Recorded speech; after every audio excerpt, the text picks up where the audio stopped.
Vivendo com propósitos. Olha essa imagem um pouquinho aí. Quando você vive com propósito, o que essa imagem diz para você? O que essa imagem diz para você? Pode falar, nós estamos num grande G100 aqui, você tem liberdade para se expressar. Foco. Quando você vive uma vida com propósitos, ou com propósito, você tem foco.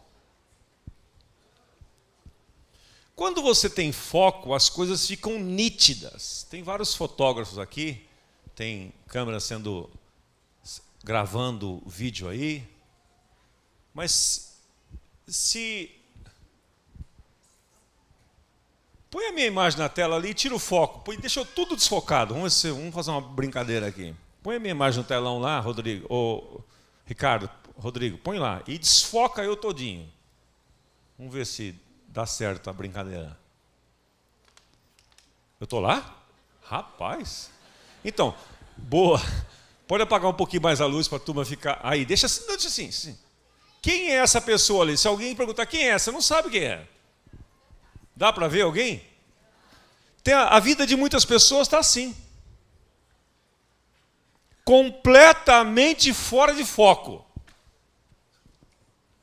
Eu fui fotógrafo nos moldes antigos, quando fazia-se foto, a moçada nem sabe o que é isso, né? Revelava filmes. Quantos se lembram de revelação de filme aqui? Ah, vocês têm mais de 30 anos também. O Nino não sabe o que é isso, revelar fotos, essas coisas. Então, mas aí quando eu fazia um álbum, um book, qualquer coisa assim, eu tinha que fazer um contato, aquelas miniaturas.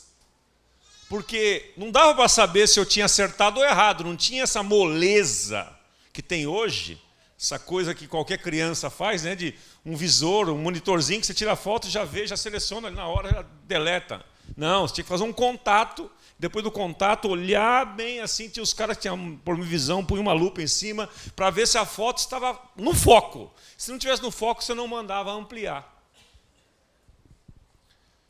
Muitas vezes a nossa vida está sem sentido, está sem propósito, porque nós estamos fora de foco. E sabe por que estamos fora de foco? Porque muitas vezes a gente não sabe nem o que é a vida. Quanto mais vivê-la com propósito. Uma coisa difícil que eu descobri esses dias de definir é... Você acha que é fácil definir o que é a vida? Vamos ver um videozinho que eu encontrei aí de um pastor amigo nosso que estava fazendo uma série sobre reflexões sobre a vida, o Ricardo Agreste. Ele montou um videozinho, já peguei emprestado dele.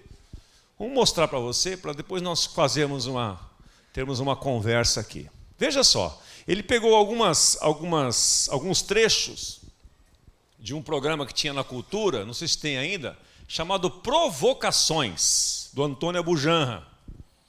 E o Antônio Abujanra era chato. No final das entrevistas dele, ele fazia uma pergunta para o cara assim, posso fazer a última pergunta para você? Todo mundo já tremia. E ele tinha uma cara assim intimidadora, e ele falou assim, o que é a vida? Aí o cara vai dar nisso aí, quer ver só?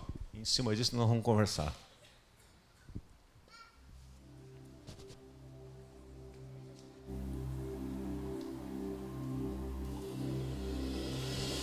O que é a vida? A vida é o que acontece à nossa volta e não há nada diferente disso. A vida não é boa. O que é a vida? Dor e sofrimento, se você preferir. Afinal de contas, eu não lembro de ter sofrido antes de nascer. E tenho a nítida impressão de que não sofrerei depois de morrer. O que é a vida? É uma aventura cheia de encrenca, mas muito legal. O que é a vida? Me responde, por favor, cara. Eu gosto de sempre pensar na vida em blocos de 10 anos. E isso sempre me faz refletir da seguinte maneira. Se eu tivesse a convicção de que eu não estaria aqui daqui a 10 anos, o que eu ia fazer? Se um médico dissesse para mim, olha, é certeza, você tem 10 anos. Você vai continuar fazendo as coisas que você faz? A sua agenda vai continuar sendo a mesma? Você vai continuar gastando tanto tempo em coisas supérfluas? Você vai continuar deixando que distrações controle a sua agenda? Um ícone dos nossos tempos, Steve Jobs, diz assim: lembrar que estarei morto em breve é a ferramenta mais importante que já encontrei para me ajudar a tomar grandes decisões. Olha que interessante, porque quase tudo, expectativas externas, orgulho, medo de passar vergonha ou falhar, caem diante da morte, deixando apenas o que é mais importante. Você já deve ter assistido inúmeros filmes de Hollywood, onde a pessoa tem um diagnóstico: você vai morrer. Aí o sujeito, ele atravessa o país para pedir perdão para uma pessoa que ele não estava bem há 30 anos. Mas por que ele não fazia isso antes? Porque tinha vergonha. Mas diante da constatação, você vai morrer, o que o Steve Jobs diz, você perde a vergonha, você perde o medo, você perde o receio. O que vão pensar de mim? Meu amigo, se eu tenho consciência de que a vida é breve, eu preciso aproveitar cada segundo da vida, não de forma hedonista, regido pelo prazer, mas de forma missional. O que Deus quer que eu faça de quem eu sou no momento que eu me encontro na vida.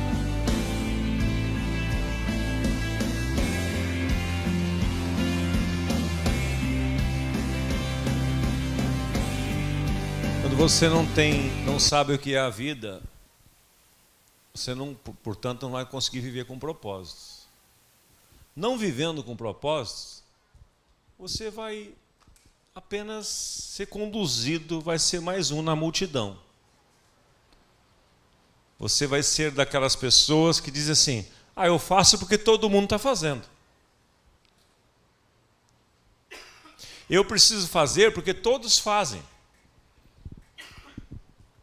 Eu estou na faculdade, eu estou no colégio, eu estou no trabalho, todos roubam, todos ficam, todos praticam sexo antes do casamento, todos mentem. Nós vivemos numa sociedade corrupta, aí você encontra quórum para você viver uma vida de qualquer maneira. O apóstolo Paulo, em Colossenses capítulo 1, abra comigo Colossenses capítulo 1.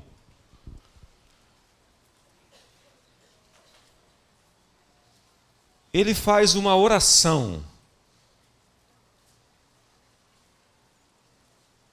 A partir do verso 9.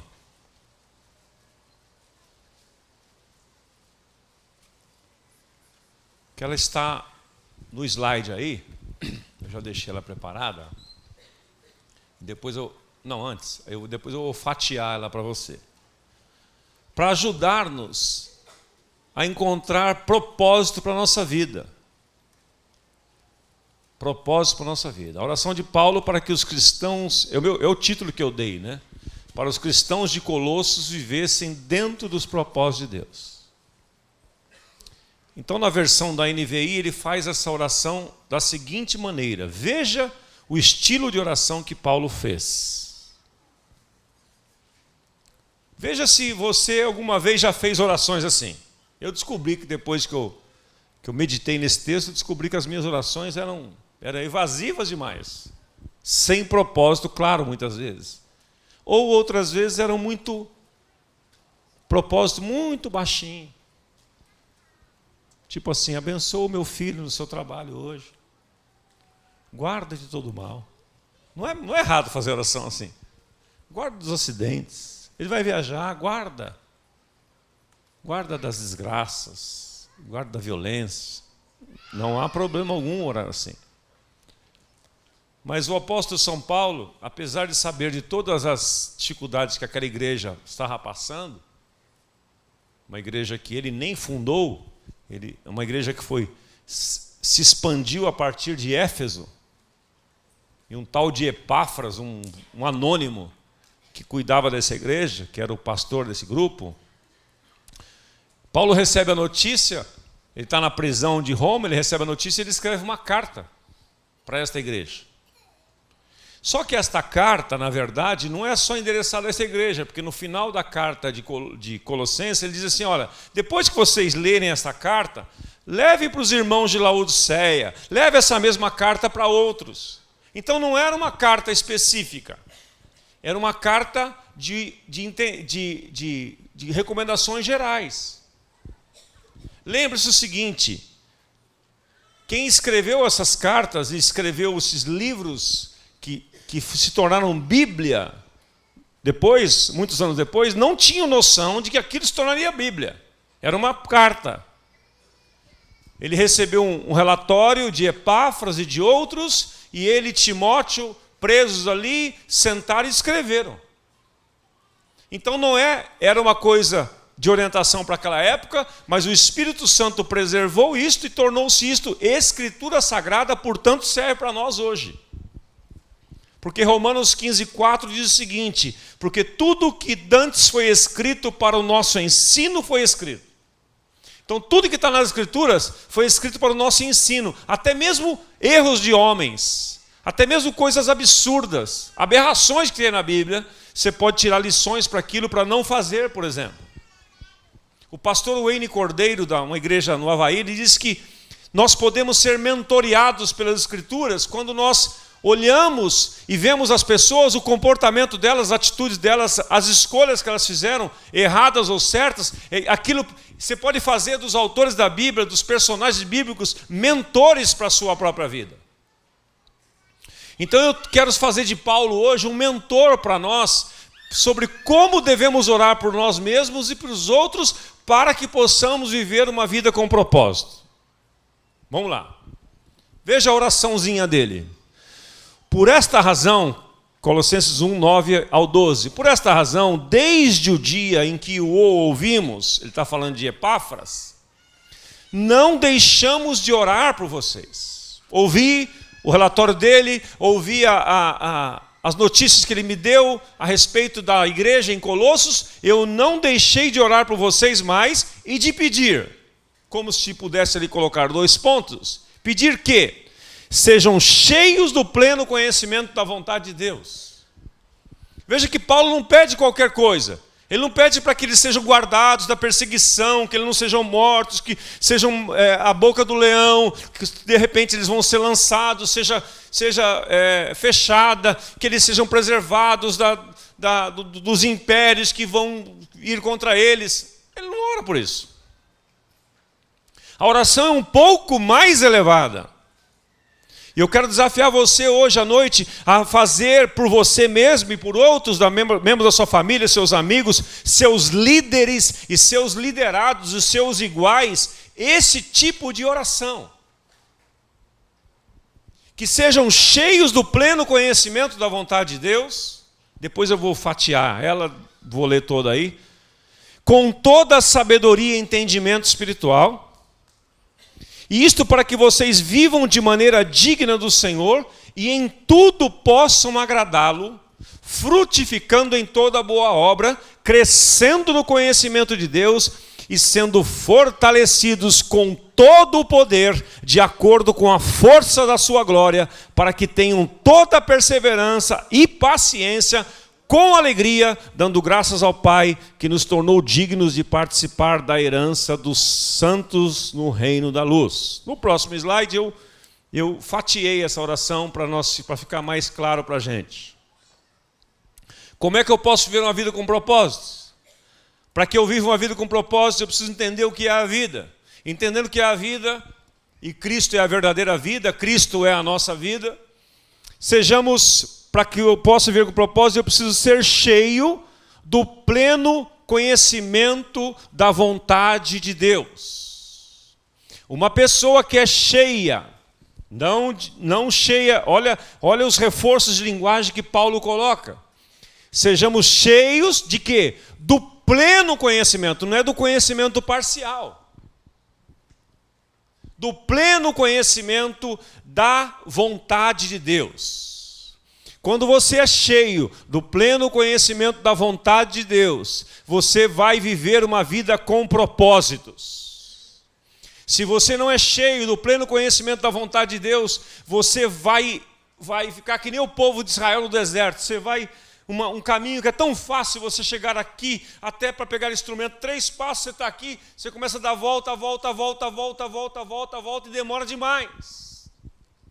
Nós temos atrasado muitos processos na nossa vida, nós temos feito escolhas erradas, decisões erradas que comprometem a nossa vida, o nosso futuro, porque nós não estamos cheios do pleno conhecimento da vontade de Deus. A gente faz uma oração meia boca de manhã, meio sonolenta. Senhor, abençoa meu dia, Senhor, abençoa o que eu vou fazer, abençoa, Senhor. Vem atrás de mim, Senhor. Eu estou indo, estou com pressa agora, não tenho tempo, acordei atrasado. Senhor, me abençoa. E achamos que Deus vai abençoar. Por isso que o rei Davi dizia no Salmo 5, versículo 3, de manhã, eu elevo a ti a minha voz, de manhã eu faço a minha oração, de manhã eu coloco diante de ti a minha causa, e depois eu fico esperando para ver o que tu falas comigo. Você ora e espera a resposta de Deus? Eu quero confessar para você, muitas vezes não. Então você está rezando. Ah não, eu não rezo, Osmar, só os católicos que rezam. Ah, é? Quando você dispara, faz uma oração que você nem lembra o que você pediu, nem lembra, não foi um relacionamento, foi uma coisa utilitária. 2 coisas podem acontecer. Você nem sabe o que pediu. Segunda, Deus pode responder, você nem identifica que aquela é a resposta de Deus. Então Davi dizia, de manhã eu levanto a ti a minha oração. De manhã eu elevo a minha voz a ti, Senhor. Eu falo contigo. E depois eu fico esperando para saber a tua resposta. Abacuque dizia lá no capítulo 2, eu vou me colocar numa torre de vigia, vou falar contigo e vou ficar aguardando a tua resposta. Nós somos uma geração, segundo Augusto Cury, doente.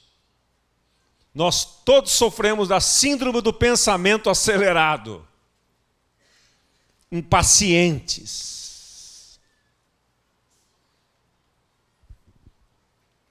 A pessoa está falando, você já conclui o que ela quer dizer. Que nem aquela propaganda da Globosat, né? Você lembra daquela propaganda? A menina está conversando com a outra assim. Você sabe o que eu estou com vontade? Sei. Bolacha. Não, eu estou com vontade de batom. Sabe o que eu quero? Um pendrive. Calma. Você precisa aguardar. Você precisa desacelerar. Fala para o seu irmão do seu lado, respira fundo aí.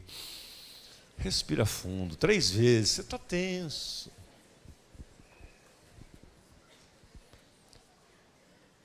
A.W. Tozer, no seu livro A Procura de Deus, que eu recomendo para você, é um dos livros que eu li no início da minha conversão, jamais eu esqueci de um resumo que eu fiz daquele livro. Ele dizia o seguinte, Deus não se dobrou à nossa nervosa pressa. Qualquer que quer conhecer a Deus deve gastar com Ele tempo. Não há como você conhecer uma pessoa se você não gasta tempo com ela. Paulo ora para que sejamos cheios do pleno conhecimento da vontade de Deus. Aonde que está a vontade de Deus? Onde que eu encontro a vontade de Deus? Aonde? Na palavra. É por isso que esta comunidade lançou um projeto simples que qualquer criança alfabetizada na primeira série consegue fazer. Quanto mais os adultos que leem de tudo, lê tudo. Eu já fiz os cálculos, em 20 minutos de leitura em voz alta, você cumpre o desafio colocado ali de 4, 5 capítulos da Bíblia, 2,5 páginas da Bíblia por dia. 2 páginas. Quem não fizer esse plano, ou é porque não quis fazer, ou porque não é crente. Não ama a Deus, não ama a Bíblia. E não quer saber do conhecimento da vontade dele. Porque o conhecimento da vontade de Deus não vai vir através de um profeta para você. E cuidado, se vier, pode ser uma coisa para desviar você dos propósitos dele. A vontade de Deus se revela nas Escrituras Sagradas. A Bíblia é um livro de princípios e a vontade de Deus está ali. Então Paulo ora por isso. Ele ora também para que eles fossem cheios de sabedoria e entendimento espiritual. Essa é a oração que você tem que fazer por você, pelos seus filhos, pela sua esposa, pela sua casa, pelos seus liderados, pelos seus líderes. Orar pelo pastor Carlos Alberto, que ele seja cheio do pleno conhecimento da vontade de Deus, seja cheio de sabedoria e entendimento espiritual. Porque muitas coisas, meus irmãos, Paulo diz lá em 1 Coríntios capítulo 2, lá em Efésios capítulo 6, que as coisas espirituais se discernem espiritualmente. E muitas vezes nós estamos lutando, forçando a barra, forçando situações, sendo intransigente com as pessoas, desprezando que existe uma atmosfera espiritual por trás daquela situação, e você achando que é sem vergonhice dela. Mal sabe você que ela está cativa a demônios, presa ao pecado. Não é ser vergonhice, é cativeiro. E você fica brigando, batendo nas pessoas. Por quê? Porque nós não estamos cheios de sabedoria e entendimento espiritual. Para discernir espiritualmente, porque as coisas... O reino de Deus é um reino espiritual que só se discerne espiritualmente. E Paulo escreve em 1 Coríntios capítulo 2, versículo 14, que o homem natural, ele não consegue entender as coisas do Espírito de Deus porque lhe parece loucura, mas o homem espiritual discerne bem todas as coisas. Então Paulo está orando para que aquela igreja, aqueles irmãos fossem cheios de sabedoria e entendimento espiritual. Para quê? Para que pudessem viver uma vida digna do Senhor. Você vive uma vida digna? Você vive uma vida que glorifique a Deus? Você vive uma vida que agrada a Deus? Deus se agrada com a sua maneira de viver?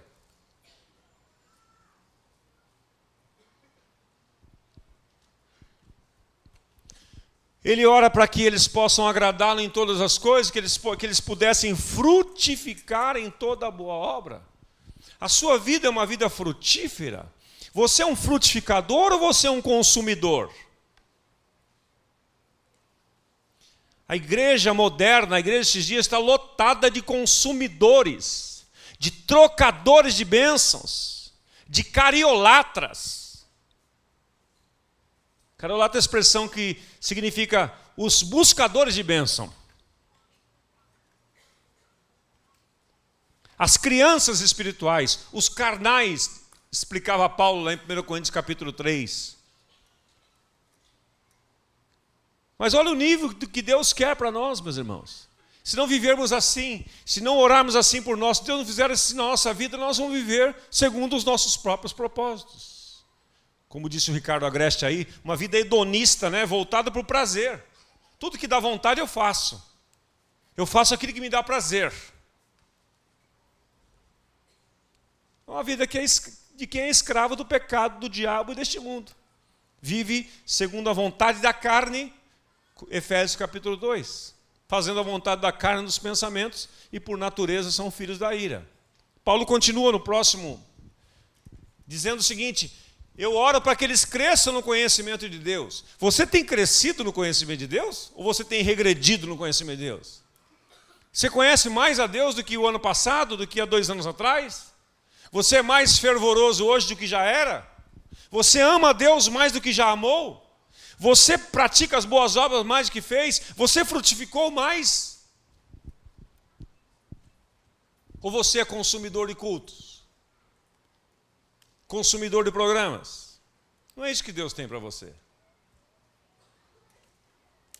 Paulo orava para que eles fossem fortalecidos com todo o poder, de acordo com a força da sua glória. Todo o poder. Deus quer fortalecer você com todo o poder dele, com a força da sua glória vivendo em você. Olha a oração que ele faz. Que tenham toda a perseverança e paciência com alegria. Leia, por favor, esse item ali. Leia para você, que eu tenha, vamos lá? Que eu tenha...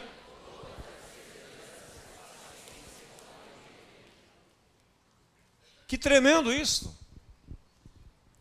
Deus quer que você tenha toda a paciência, toda a perseverança, mas que isso não seja um fardo para você, que isso seja uma coisa leve, que você faça com alegria, que você sirva a Deus com alegria, que servir a Deus, que praticar atos espirituais, que participar dos projetos de Deus seja para você alegria, não seja peso.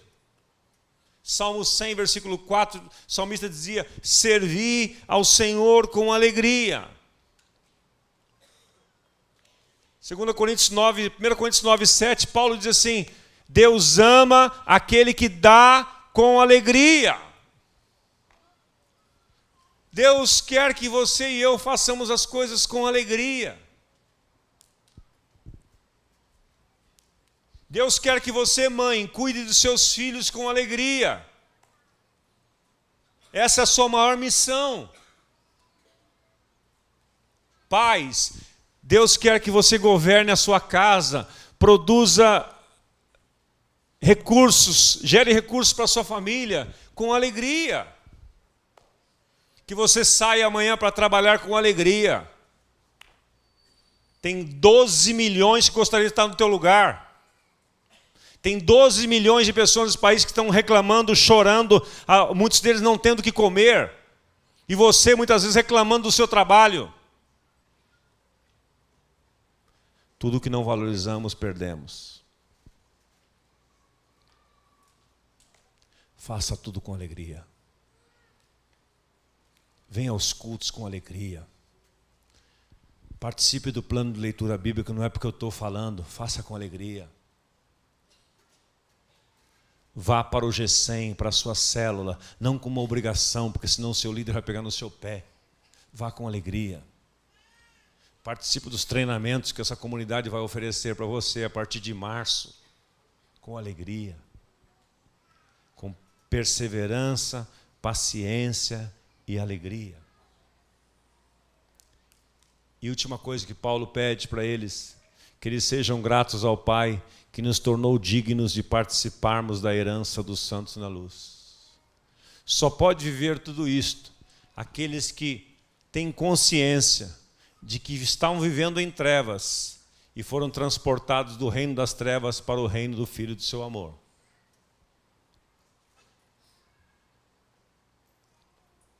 Eu vou ler esse mesmo texto agora na versão da Bíblia Mensagem para você. Veja só que interessante. Saibam que, desde o primeiro dia em que ouvimos a respeito de vocês, não paramos de orar, pedindo que Deus dê a vocês uma mente sábia e espiritual, para que adquiram uma compreensão perfeita de como Deus trabalha. Oramos para que vocês vivam bem para o Senhor e o deixem orgulhoso do trabalho que realizam em seu jardim. Vocês aprenderam como Deus trabalha e aprenderão como fazer o trabalho de vocês.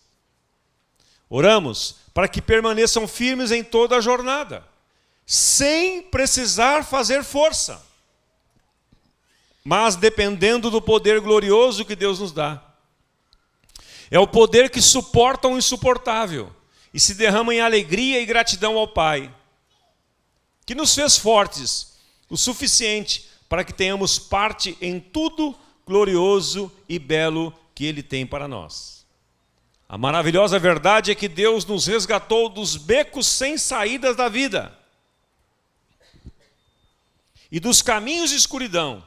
Ele nos pôs no reino do Filho que tanto ama, O Filho que nos tirou do poço em que havíamos caído e se livrou dos pecados e nos livrou dos pecados que estávamos condenados a repetir. Aqueles que foram resgatados desses becos sem saídas, deste reino de trevas, que foram transportados de reino, vivem num outro reino agora. Eles querem viver nesse padrão. Eles querem ser cheios. Eles são gratos, de trás para frente agora. Eles são gratos porque o Pai os tornou dignos. Eles querem ter toda a perseverança e paciência com alegria. Eles querem ser fortalecidos com poder de acordo com a força da sua glória. Eles querem crescer no conhecimento de Deus. Voltando ao slide anterior. Eles querem frutificar em toda boa obra. Eles querem agradá-lo em tudo. Viver de maneira digna. Ser cheio de sabedoria e entendimento espiritual. E ser cheio do pleno conhecimento da vontade de Deus. Se você já foi transportado de reino, se você estava vivendo no reino das trevas e agora está no reino da luz, foi transportado para o reino do Filho do seu amor, como eu constatei no início aqui, é esta vida que você quer viver. E vivendo assim você vai encontrar propósito para a sua existência, vai encontrar alegria no seu viver.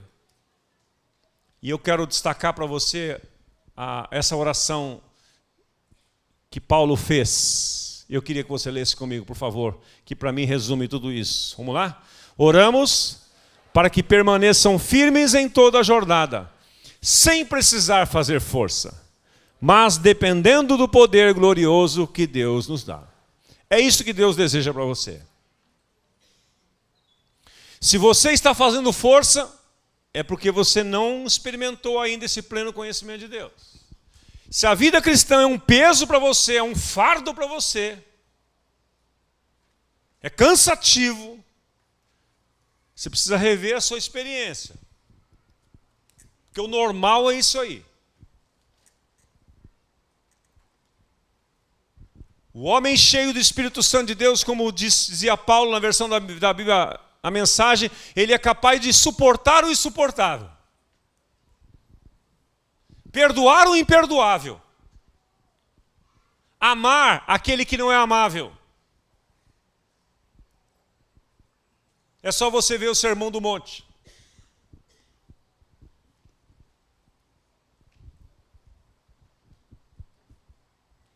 Você vai encontrar a receita da felicidade ali.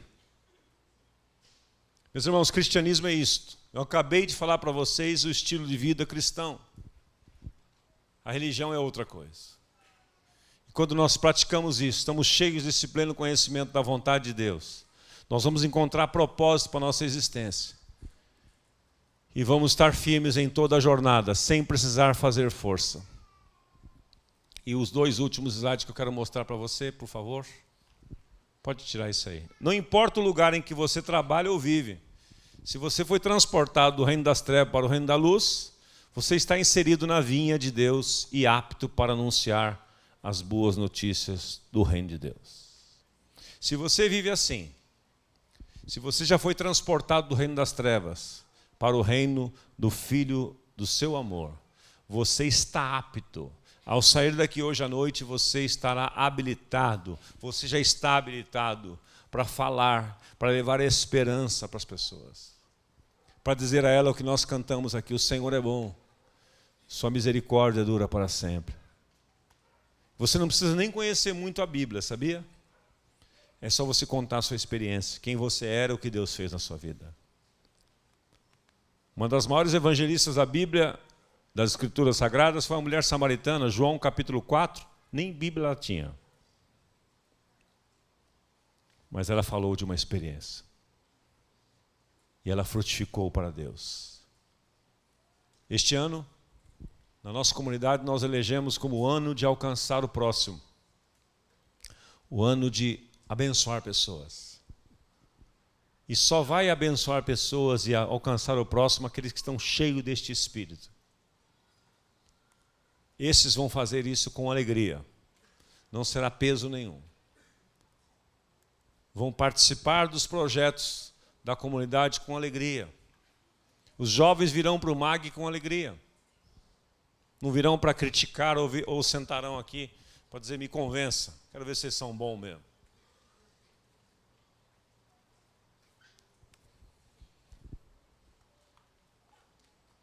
Não gostei disso, não gostei daquilo. Sabe, meus irmãos, nós somos muito críticos. Nós somos muito críticos.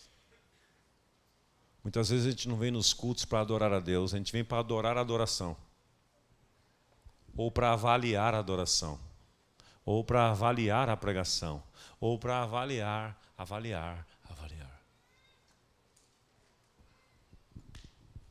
Que você vem aqui para adorar. Servir. Que você vá para o seu G100 essa semana com a expectativa de servir. Não de receber. Você é um frutificador. Você já recebeu tudo. Você já tem tudo.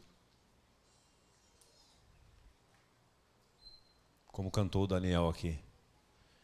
Eu tenho Cristo em minha vida, eu tenho tudo, nada me falta.